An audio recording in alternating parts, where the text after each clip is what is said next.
Bien, vamos a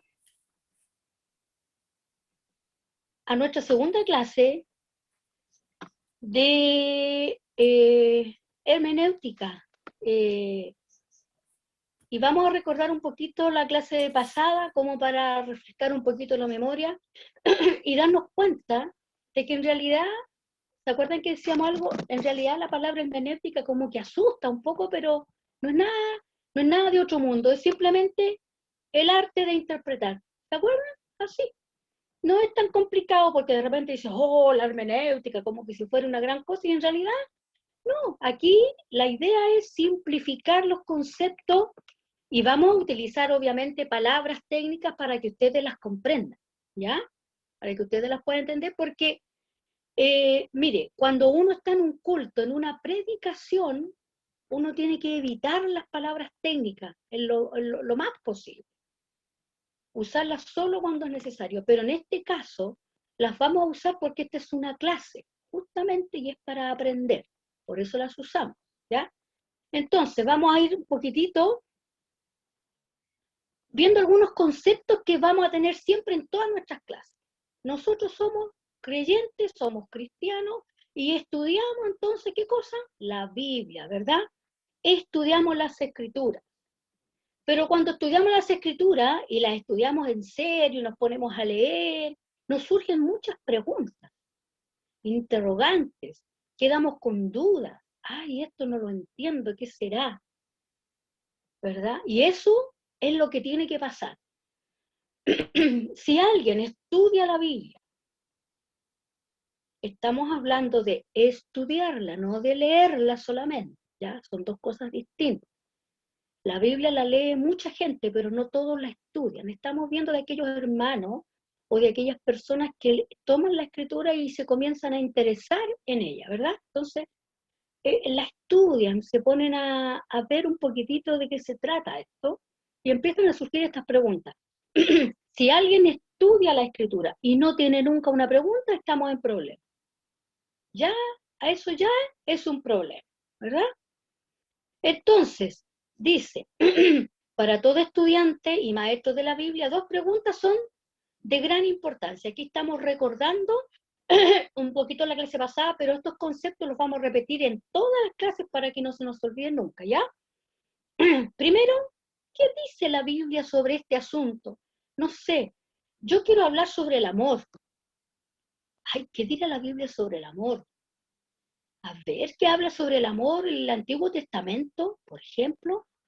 ¿Qué dice Moisés? ¿Hablará Moisés del amor? Ay, pero Job, ¿hablará Job del amor? ¿Y qué dirá del amor Pablo? ¿Y qué dirá del amor Juan en el Apocalipsis? ¿Se dan cuenta? Son temas. ¿Qué dice la Biblia sobre esto? Yo quiero hablar sobre, sobre la política. ¿Hablará algo la Biblia sobre la política? Hoy es un tema interesante.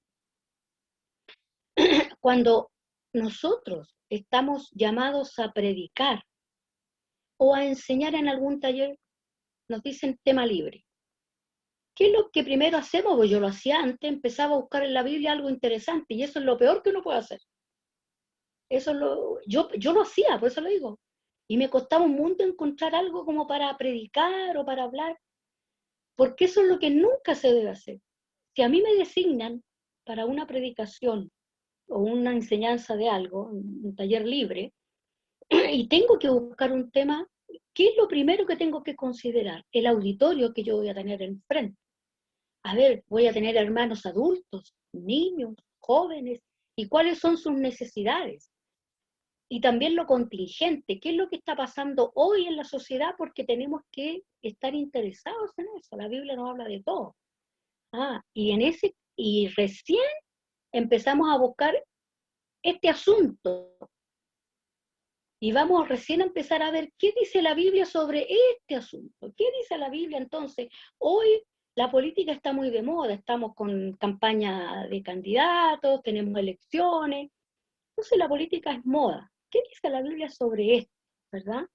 Y empezamos a buscar. Y lo otro, ¿qué quiere decir la Biblia cuando habla de esto? En realidad la Biblia dice lo que yo pienso, pero en realidad lo que yo pienso a lo mejor no tiene nada que ver con lo que el autor de ese libro estaba pensando en el momento que lo escribió. ¿Ya? Entonces, ¿cómo yo voy a entender, cómo yo voy a saber qué es lo que el autor estaba diciendo? Estudiando la hermenéutica. La hermenéutica nos ayuda a llegar a estas profundidades para saber de qué se trata el tema, ¿verdad? Entonces, decíamos que la respuesta a la primera pregunta se puede encontrar por medio del estudio cuidadoso de la Biblia o investigando en los libros de consulta indicados, que hablábamos que son Biblia, y los vamos a ver más adelante, ¿verdad? O bien haciendo las dos cosas, que es lo más recomendable, hay que hacer las dos cosas. Y además dice leyendo comentarios bíblicos, ¿verdad? Todo este tipo de elementos que a nosotros nos van a servir para tener un poquito clara la película. Estoy tratando de mover porque me cuesta. Ahí. Entonces, el texto en varias versiones. Hay personas que tienen muy idealizado la Reina Valera 60. Oh, no, es que ese es el idioma bíblico. No, no es el idioma bíblico. El idioma bíblico es el hebreo, el arameo y el griego. El arameo en mínima parte. Pero en realidad no hay ninguna versión que sea una buena. Versiones buenas no hay. Versiones un poquito mejores que otras, pero ¿de acuerdo a qué? De acuerdo a la necesidad de cada uno de nosotros, ¿verdad? Ahí están las versiones, buscando las diferentes. Eh, cómo cada intérprete trata determinado versículo de la Biblia, ¿verdad? Eso nos va aclarando un poquito la cosa. Entonces, la necesidad de entender, ¿qué cosa? De entender las escrituras, ¿no es cierto? Data desde el tiempo del libro de Deuteronomio, y ahí vemos que cuando se encuentran, cuando el pueblo empieza a volver del cautiverio, ¿no es cierto? Bueno, primero Moisés repite las leyes que Dios le da, pero cuando el pueblo vuelve del cautiverio babilónico y encuentran estas escrituras, el primero que le da una interpretación a la escritura fue Esdras, que era un sacerdote y era un escriba. Y para ser escriba se estudiaba muchos años. Pablo era un rabí y para ser rabí tenía que haber estudiado muchos años. Entonces, el estudio de la escritura, todos estudiaban las escrituras. Jesús era un estudioso de las escrituras.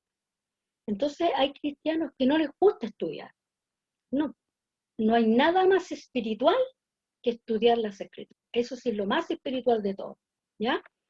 Y lo que yo les decía, estoy tratando de hacer un resumen más o menos generalizado, ¿verdad?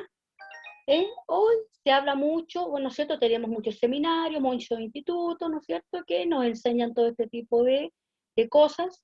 Y decíamos que la palabra hermenéutica viene de la voz griega hermeneu, y que significa simplemente interpretar. Es el arte entonces de interpretar, pero de acuerdo a qué cosa. Primero, conocer el valor de los idiomas originales. Y a poquito, mire, para estudiar, hermanos, no hay una edad. Mientras nosotros tengamos la mente sana, hay que estudiar, de a poquito. Hoy, que tenemos nuestras clases por Zoom, es más fácil todavía. Es más fácil estudiar. Entonces, nos encontramos con esto, con la necesidad de estudiar estos elementos que nos permiten entrar a la escritura con una claridad, ¿verdad? Los idiomas son una parte de ello, ¿no es cierto?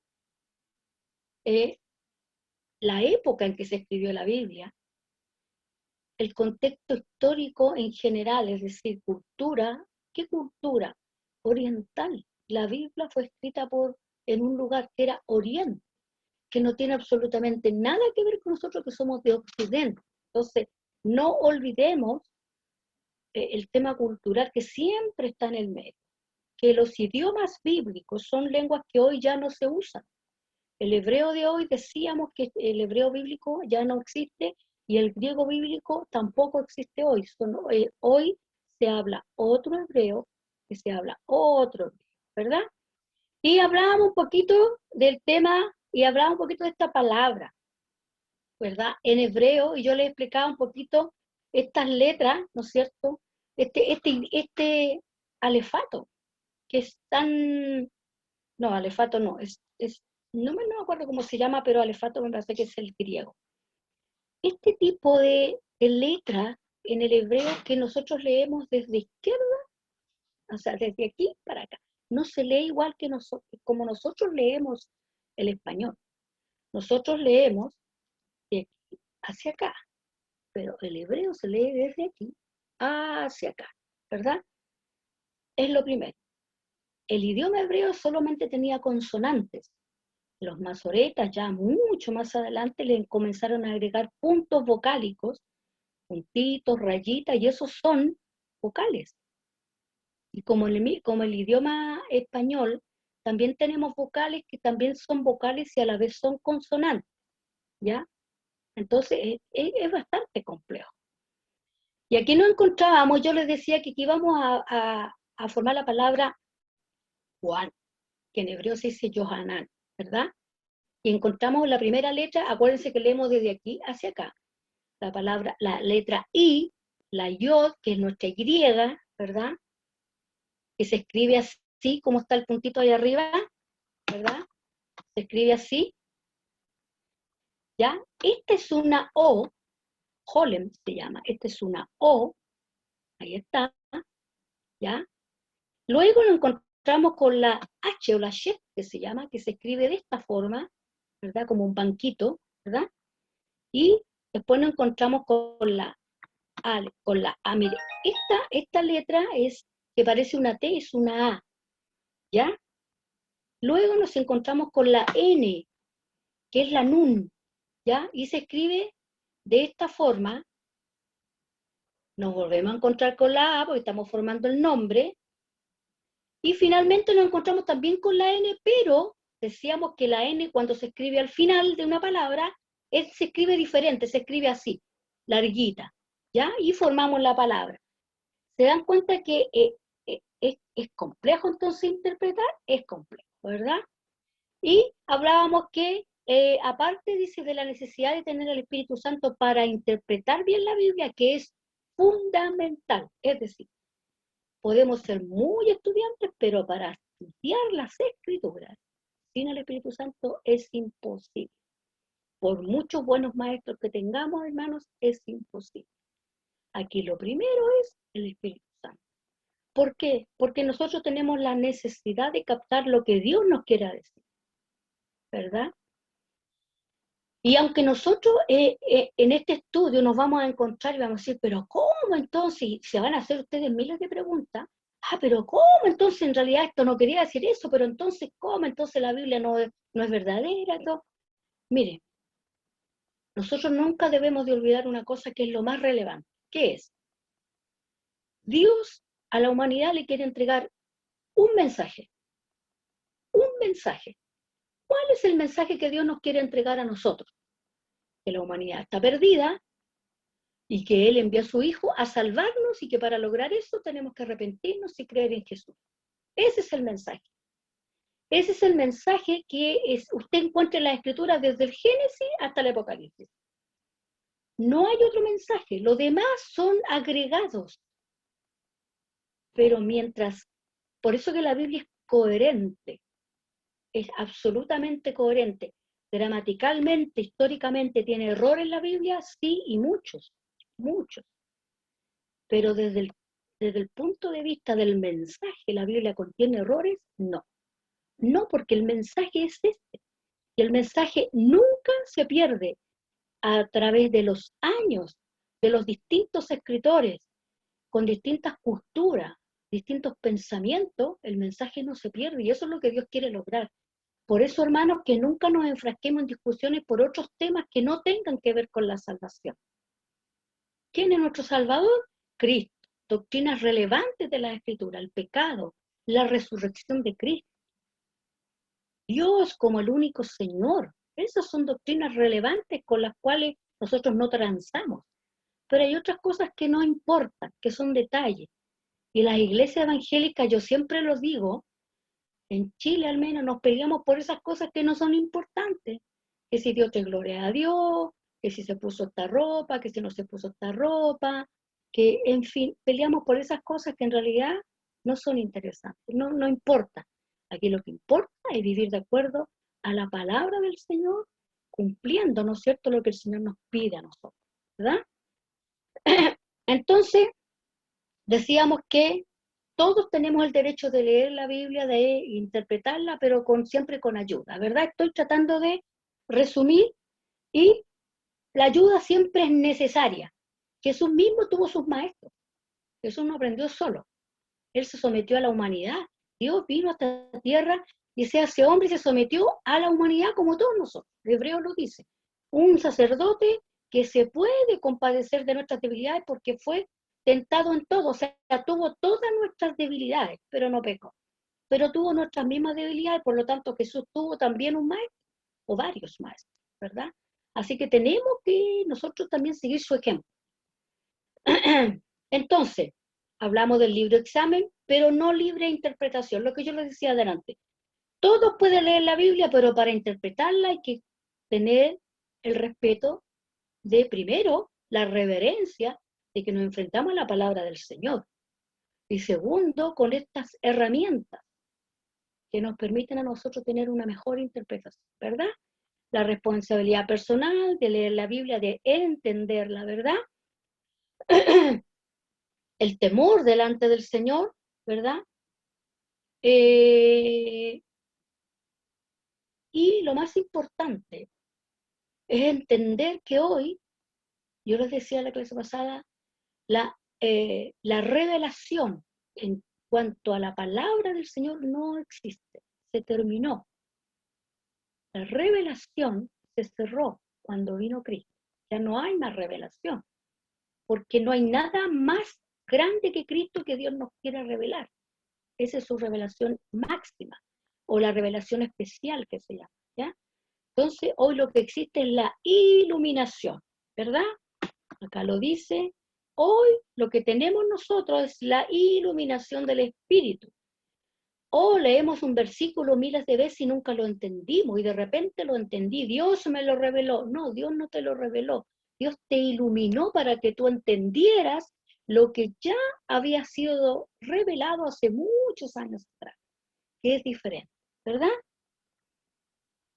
Entonces, tenemos que estudiar, no tenemos que ser morosos, como dice aquí, sino que ser aplicados, ¿verdad? Y las reglas de la hermenéutica se pueden comparar con una caja de herramientas donde cada uno va a tomar las herramientas necesarias y a la vez aplicar estas reglas que nosotros vamos a ir aprendiendo, ¿verdad? Y encontramos dos divisiones en la hermenéutica general y la hermenéutica especial, ¿verdad? La hermenéutica general incluye todas las reglas que pueden aplicarse a la Biblia, pero especialmente como literatura, la mayor parte de estos principios pueden también ser aplicados a cualquier tipo de literatura. Y la hermenéutica especial incluye todas las reglas y consideraciones necesarias para interpretar ciertas categorías especiales de la literatura, que pueden contener lenguaje figurado, poesía, profecía y una variedad de problemas especiales, ¿verdad? Y esta es como nuestra máxima. El Espíritu Santo es una guía, no un atajo, para llevarnos al conocimiento de la verdad de Dios. Por tal razón, contar con el Espíritu no excluye la necesidad del estudio de las Escrituras, ¿verdad? Nosotros estamos con el Espíritu Santo, Él nos ayuda y nosotros ¿qué hacemos? Estudiar, ¿verdad? Entonces ya entramos a nuestra clase del día de hoy. Y aquí nos encontramos nosotros con una serie de elementos, herramientas, y me gustaría que la hermana Sarita me dijera para qué puede servir esta herramienta que usted está viendo aquí, hermana Sarita.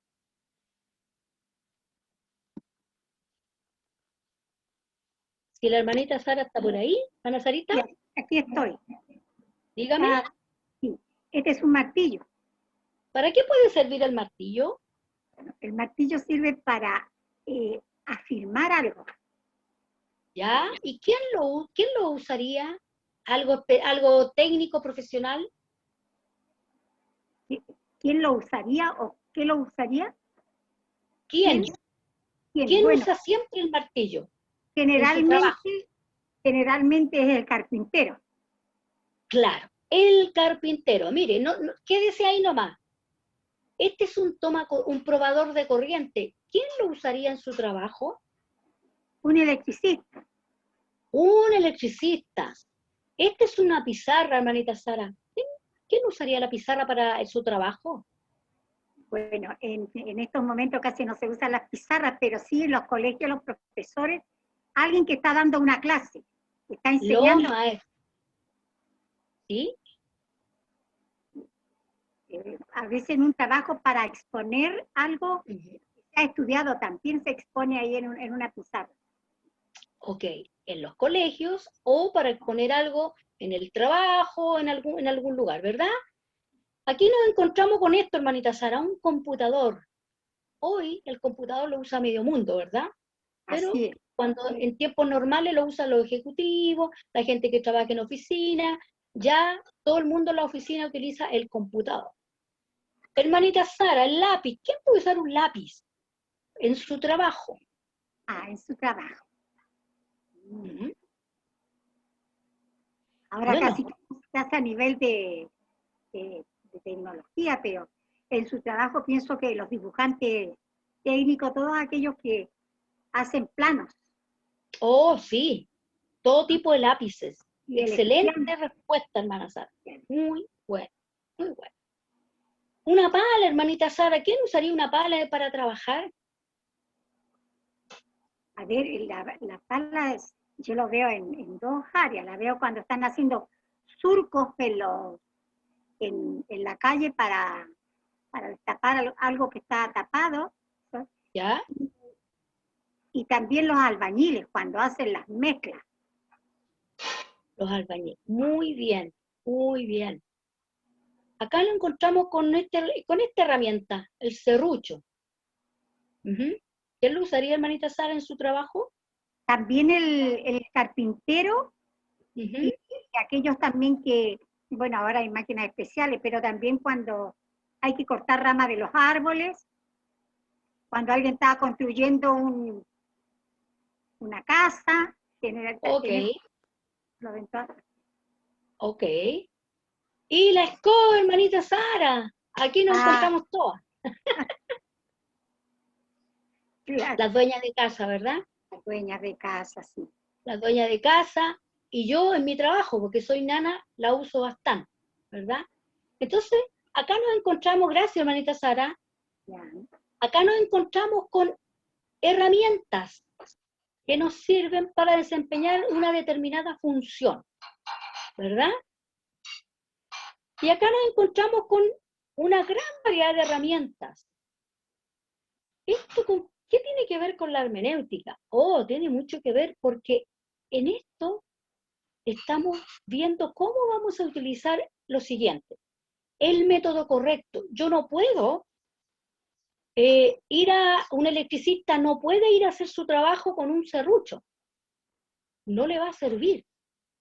Él necesita un probador de corriente, ¿verdad? A un albañil no le va a servir ir a trabajar a la calle, a hacer un hoyo con un computador, por ejemplo. No le va a servir porque no sería el método correcto, estaría usando una herramienta que no corresponde. Bueno, eso mismo ocurre en la hermenéutica, que nosotros tenemos que aprender a usar el método correcto, el apropiado. Acá tenemos una serie de herramientas, pero no todas las vamos a usar siempre y a la vez. Cada herramienta va a tener un uso en un determinado momento del estudio, ¿verdad? Si yo voy a interpretar una palabra en otro idioma, ¿qué voy a necesitar? Idioma bíblico. No me va a servir en ese momento geografía, por ejemplo. Tienen que ser idiomas bíblicos. ¿Me comprende? Entonces es necesario. Dice, debe ser evidente que la interpretación correcta depende entonces de varios elementos. No basta tener el espíritu correcto al comenzar el estudio. Será necesario también usar entonces un método correcto. Yo le quiero pedir a la Vivi que me avise unos 10 minutitos antes de terminar, Vivi, Ok, no hay problema, yo te aviso. please, porque no estoy viendo, yo tengo la pantalla completa y no veo la hora y no me quiero pasar. ¿Ya? ¿A qué hora Gracias. te dieron, Glorita? ¿10 para las 11? No me dijeron, Ya, no me dijeron. Entonces cuando, no sé, de repente un cálculo ahí como no hay antes de problema. las 11, o 10 para las 11, me Ok, avisa. ok. Gracias, gracias Vivi. Aunque el intérprete tenga la sinceridad, la humildad, la reverencia y el espíritu de oración, no podrá llegar a conclusiones adecuadas si no procede usando el método correcto, ¿verdad? Conceptos equivocados respecto al propósito del escritor, la validez de sus declaraciones doctrinales, la exactitud de los hechos históricos que relata y el origen divino del texto llevarán muchas veces a conclusiones falsas. ¿Cuándo? Cuando no aplicamos la herramienta adecuada en el momento oportuno. Les quiero pedir que cualquiera que tenga una pregunta me interrumpa porque yo no los estoy viendo, no veo sus manos. Me interrumpa, por favor, hágalo con toda confianza. Yo quiero que me interrumpan nomás, ¿ya? Entonces, ¿acá qué encontramos? Tenemos dos billetes de 20. Si ese no tuviera una letrita, nosotros tal vez no sabríamos distinguir, pero acá tenemos dos billetes de 20, uno es verdadero y el otro es falso. ¿Cómo se le enseña a la gente del banco a identificar los billetes falsos? Usted sabe que los billetes falsos salen así como levantar una piedra y salen billetes falsos porque los fabrican a diario. ¿Ya? La delincuencia está muy al día con la tecnología y todos los días sacan billetes falsos. Por lo tanto, es prácticamente imposible comenzar a identificar todos los billetes falsos porque cada día salen nuevas técnicas para hacerlo. ¿Cómo se hace? Le enseñan a la gente a identificar el billete verdadero. ¿Qué quiero decir con esto? Cuando nosotros aprendemos a interpretar correctamente las escrituras, nadie a usted le va a engañar con algo que no sea correcto en cuanto a la Biblia, a la palabra del Señor. Usted ya aprendió y conoció la escritura con métodos correctos, la entendió, tuvo una buena interpretación, por lo tanto, cuando alguien le venga a hablar sobre algo que no es tan real, usted va a decir, esto me entra inmediatamente la duda. También con esto también quiero decir otra cosa. Yo conozco mucha gente que vive y ocupa todo su tiempo en atacar a la gente, a los creyentes que tienen falsas doctrinas. Se dedican a eso. Yo no digo que es malo, pero no podemos dedicar todo el tiempo a eso porque nunca vamos a terminar. Y mientras nosotros hacemos eso, no estamos predicando. Lo que usted tiene que hacer es predicar a Cristo. Usted ve que una persona dijo algo que no hace, usted ponga un mensaje de Cristo para que la persona se interese en el mensaje que usted. Yo no digo que nunca hay que rebatir, a veces es necesario hacerlo, hay que hacerlo, de hecho, pero no gastar todo el tiempo de uno en vivir refutando a todos estas, porque vamos a gastar el tiempo en otra cosa. Cada cosa tiene su momento oportuno, tiene su tiempo. La palabra del Señor dice, todo tiene su tiempo. Y nosotros la mayor parte de nuestro tiempo la tenemos que gastar en predicar a Cristo, más que andarnos dedicando toda nuestra vida a enfrentar a estos falsos, que los va a haber y muchos, ¿ya? Cuando afirmamos entonces que existe un método correcto, no lo hacemos, dice el escritor, pretenciosamente. El método correcto se ha determinado eliminando los que son falsos. ¿Por qué? Porque yo ya conozco el correcto. Por lo tanto, todos los que no aplican en esa regla se van desechando, ¿ya? Sin meterme en cada método incorrecto, porque es el tiempo, el enemigo ahí nos va a entretener, ¿verdad? Entonces, los métodos falsos fueron eliminados, dice, después de observar las conclusiones falsas que resultaron por el uso de ellos. Es decir, cuando usted vea un mensaje o algún predicador ahí y le parezca algo extraño, usted vea los resultados, de decir, cómo vive esta persona, qué testimonio tiene, Y usted se va a dar cuenta inmediatamente que eso no aplica. Porque generalmente las cosas falsas se caen per se, es decir, por sí mismas. Hoy tenemos algo súper actual, y es que nos encontramos con un pastor que sale a la calle a confrontar a los diputados, a los senadores, porque aquí en este país se aplican leyes a favor de la homosexualidad, del matrimonio igualitario, algo que nosotros estamos de acuerdo con eso, no se debe hacer. Pero él lo que no ha entendido es que usted no le puede pedir a un no creyente que se santifique, hermano.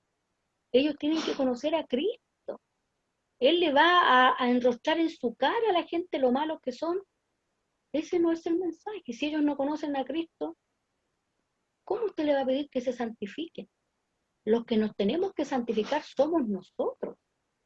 Nosotros somos la sal de la tierra y nosotros tenemos que demostrar con nuestra vida que eso no es bueno. Más que decir, no, hasta que sí, la palabra lo dice. Sí, claro que lo dice. Pero nosotros, esa palabra no es para el mundo, la santificación es para el creyente. Entonces, el mensaje está equivocado. Este varón está errado, no ha entendido. El mensaje para el no creyente es de arrepentimiento y de salvación, y cuando él entienda y se convierta a Cristo, tiene que santificar su vida. Pero una persona ciega que nada ve, le tenemos que predicar a Cristo y el arrepentimiento y Cristo, pero empezar a decirle, no, es que usted es un porque aquí, porque allá, y meterte en un lugar así como de manera agresiva, violenta. Cristo jamás fue violento ni agresivo.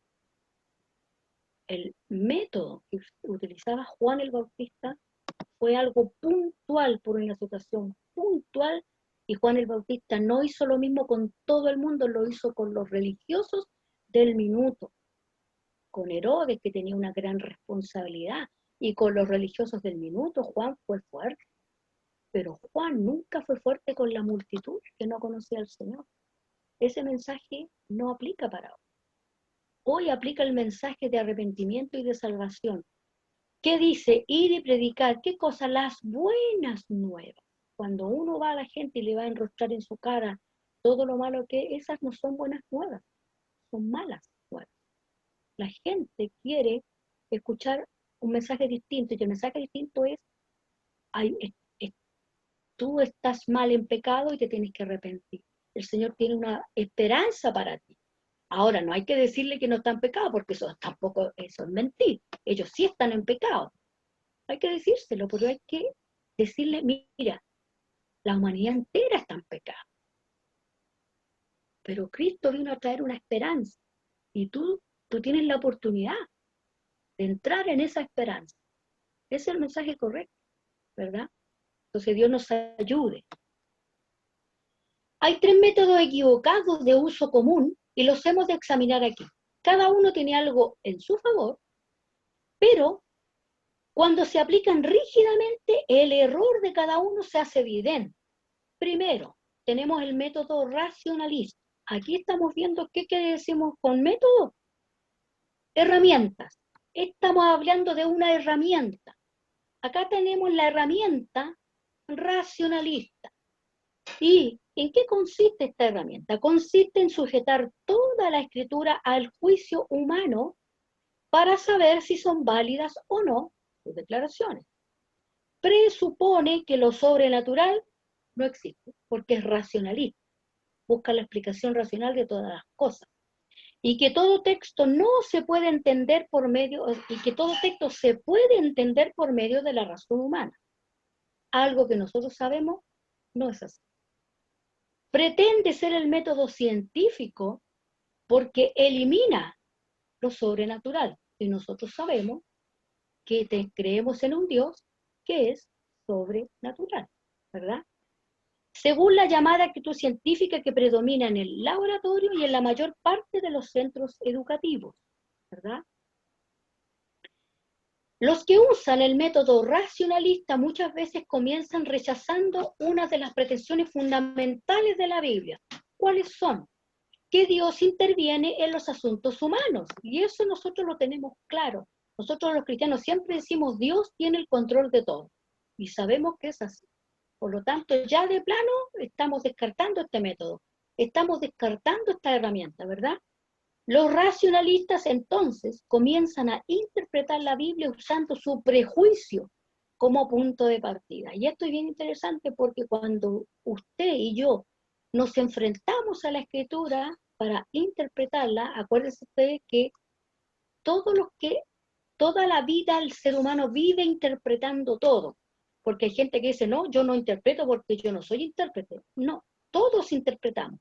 Cuando yo leo, veo algo y me formo una opinión de eso, aunque no la diga, ya interpreté. Entonces tenemos que tener mucho cuidado con eso, ¿ya? A ver, espérenme un poquito que siento olor a gas. ¡Chávez! Espera un poquitito, hermanos, que siento olor a gas.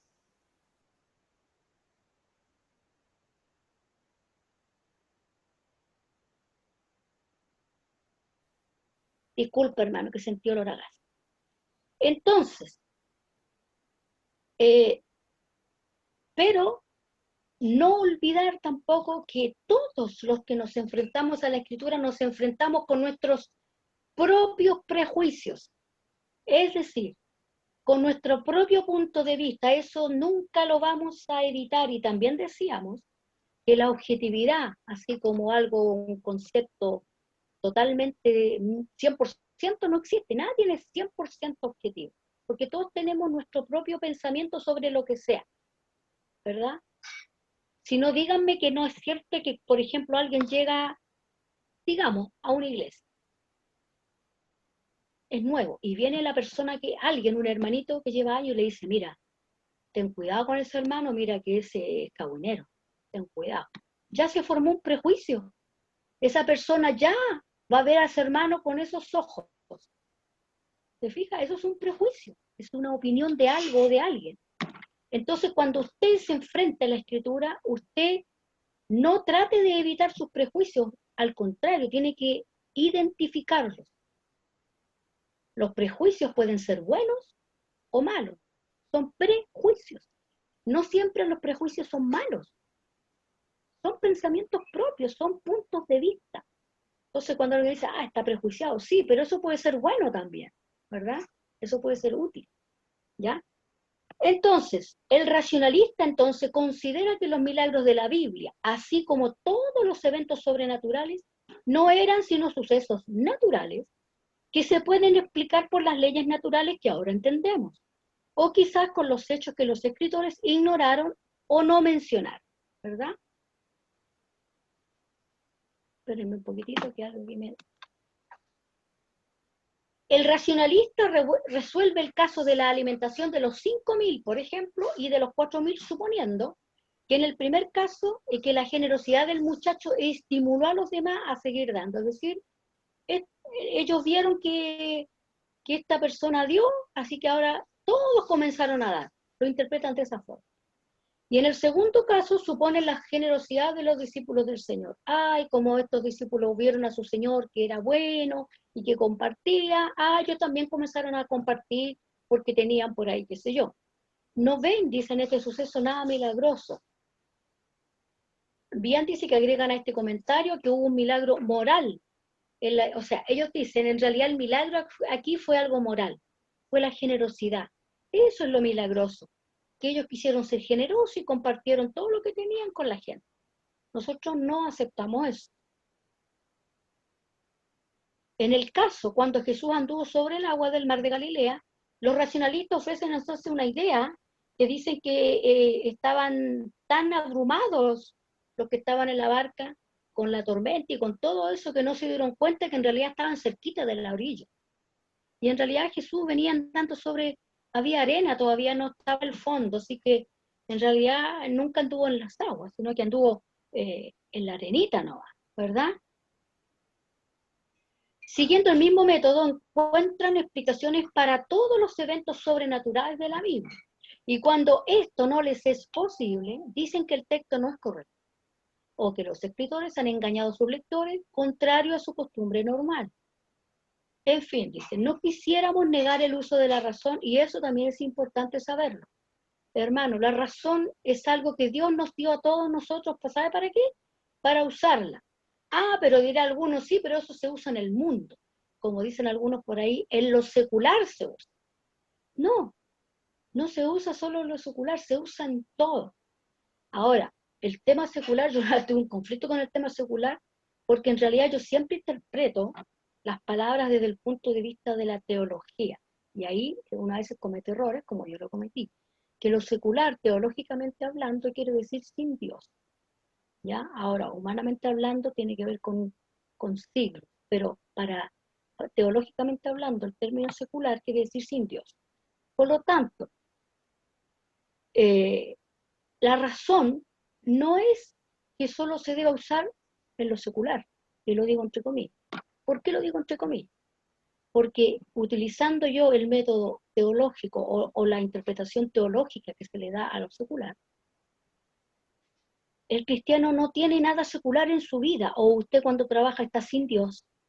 No, el cristiano no tiene nada secular.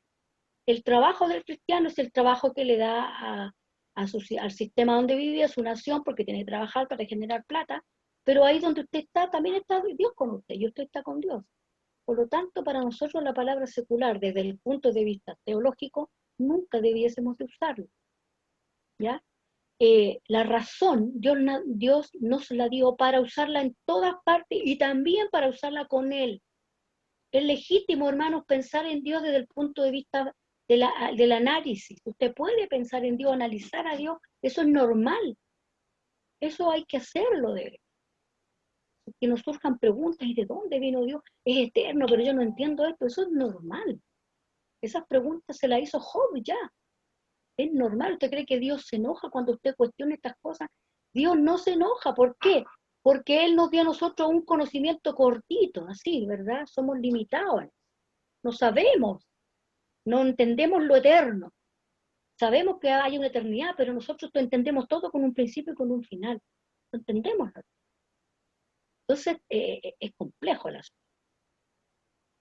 En fin, dice, no quisiéramos negar el uso de la razón porque Dios se la ha dado, y la inteligencia, pero la tenemos que usar de manera responsable y no para hacer tropiezo de otros, ¿verdad? Entonces se debe ocupar esta razón en el estudio correcto de la revelación divina, iluminada entonces por el Espíritu Santo. La fe y la razón no se oponen la una a la otra, y esto yo siempre digo. La fe y la razón son hermanas, deben ir siempre así, de la mano, ¿verdad? Especialmente cuando la razón de la persona existe en una mente sana. Nosotros los cristianos tenemos una mente sana, ¿sabe por qué? Porque tenemos el Espíritu de Dios en nosotros. Por lo tanto, nuestra mente es sana, ¿verdad? Sigamos, tenemos el segundo método, que es el método alegórico místico. Esta es otra manera o es otra herramienta que se usa para interpretar la Biblia. Este considera que toda la Biblia fue escrita como una serie de alegorías o de historias. Insiste en que no es el significado natural y evidente el que da a la Biblia su importancia, sino el sentido místico.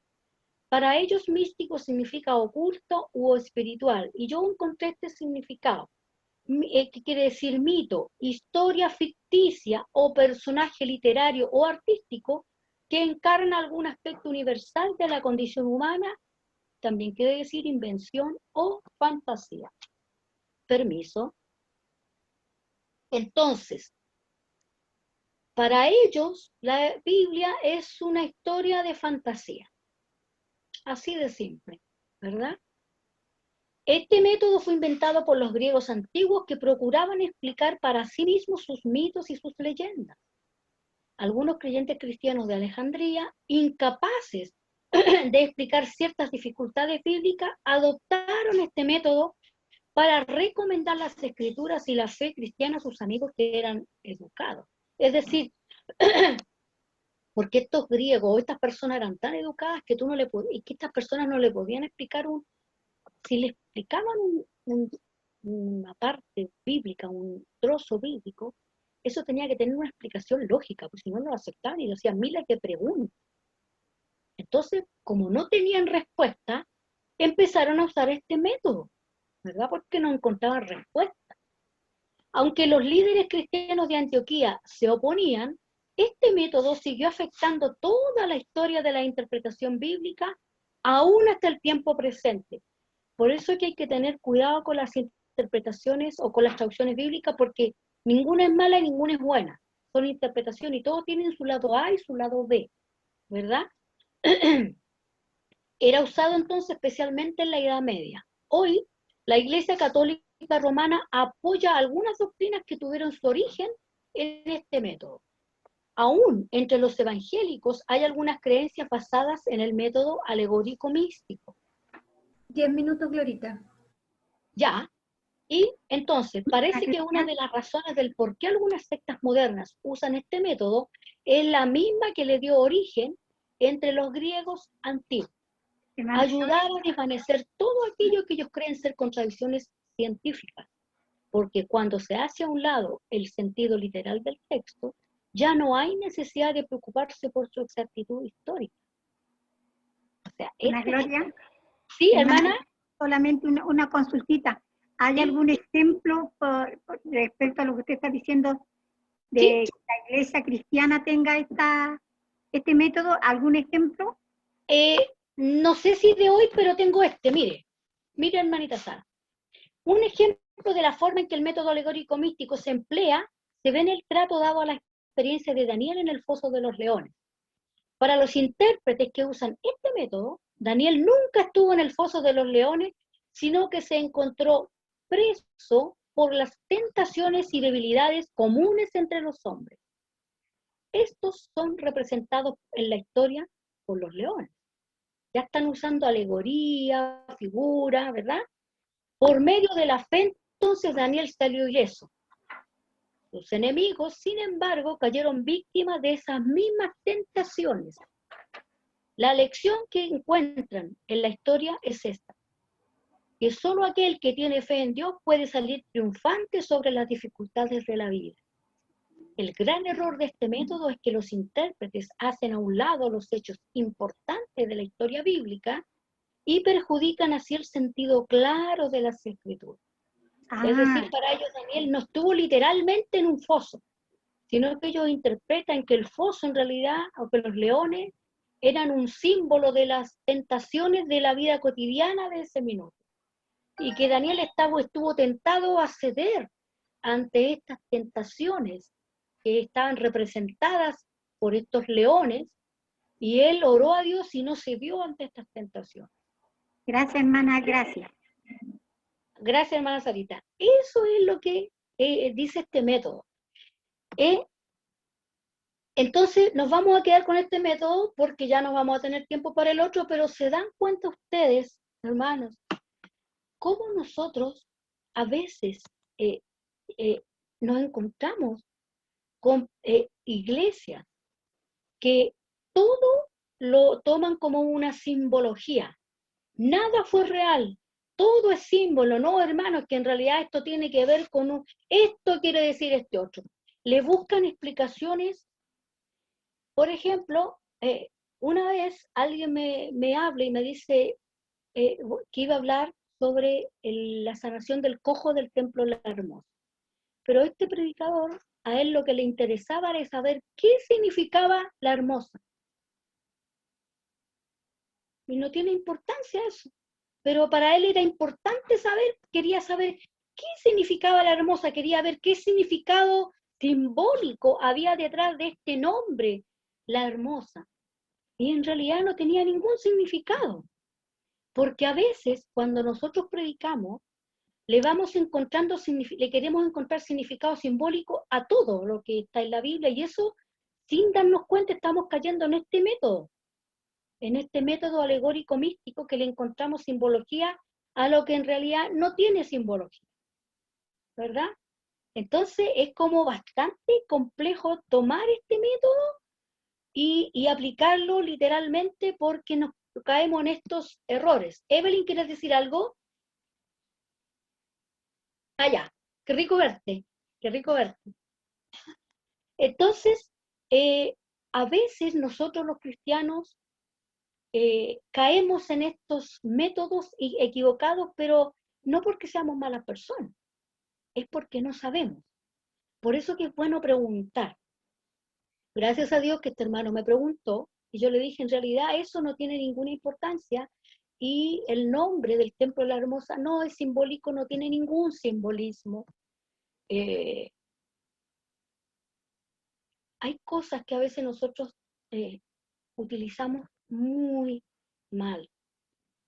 Cierta vez escuché una predicación donde se dijo que nuestras oraciones a veces no son recibidas por Dios, son como incorrectas. ¿Por qué? Porque vamos delante de Dios con un corazón afligido. Y pusieron el caso de Ana, de cuando Ana fue a orar delante del Señor, entonces esta persona dijo, esa adoración, la adoración incorrecta. Esa adoración no fue recibida por Dios, dijo el predicador. No fue recibida por Dios porque fue una adoración incorrecta, porque Ana tenía angustia en su corazón. Ahí dijo muchas cosas malas. Primero, Ana no fue a adorar al templo, fue a rogar, a suplicar un hijo. Segundo, ¿dónde la palabra dice que si usted está angustiado, su adoración no llega a Dios? ¿Dónde dice eso? En ninguna parte. Dijo, ¿acaso, y si usted está enfermo, dijo, ¿acaso Dios no tiene poder para sanarnos? O sea, si usted está enfermo, entonces no puede adorar a Dios. Si usted está triste, entonces no puede adorar a Dios. Eso no es bíblico. Y se predicó en nuestra iglesia. Y todos los hermanos, amén, gloria a Dios, aleluya, y pasaron 800.000 a orar adelante. Entonces, ¿se dan cuenta? Eso porque no se estudian las escrituras. Y se le enseña, se acercó a mí una persona muy afligida y me dijo, hermana, yo estoy pasando por un momento tan difícil, tengo una depresión, Dios no escucha mi adoración. Estaba muy angustiada. Por eso se predicó en nuestra iglesia, nuestro púlpito. Entonces, ¿se dan cuenta? Ahora, el hermano es mala persona. No es mala persona. Tremendo hermano, muy espiritual, pero no estudia, hermano. No estudia, y en ese caso no le preguntó a nadie, y pum, se mandó, él interpretó a su modo, interpretó lo que quiso de las escrituras, y lo predican, y todos los hermanos decían amén, gloria a Dios, aleluya. Y eso estaba muy mal. Entonces, Dios es más misericordioso de lo que nosotros pensamos. Si usted está en dolor, en angustia, en aflicción, su adoración llega a Dios, sí, claro que llega a Dios. Él no lo va a desechar por nada. La palabra dice que el que va a Dios, Él no lo echa fuera, ¿verdad? Así que el estudio es importante, es importantísimo. Por eso que yo digo, todos los cristianos deben estudiar y debiese ser una exigencia para que todos estudien, para que no caigamos en esto y no le estemos sin querer, porque esto sin querer, haciéndole daño a otras personas, queriendo hacer lo mejor, hacemos lo peor y dañamos a gente que se fue ese día muy dolida, porque como tenía problemas y estaba enfermo, tenía angustia, su adoración Dios no la iba a recibir, porque era una adoración incorrecta. Y eso no es bíblico, ¿verdad? Así que seamos aplicados y busquemos nosotros estudiar entonces seriamente la palabra del Señor. Así que, hermanos, los dejo. Esta sería la clase del día de hoy. Que el Señor les pueda bendecir. Cualquier pregunta, gracias, hermana Sarita, por su pregunta. Yo las recibo por correo, como quieran, yo recibo sus preguntas.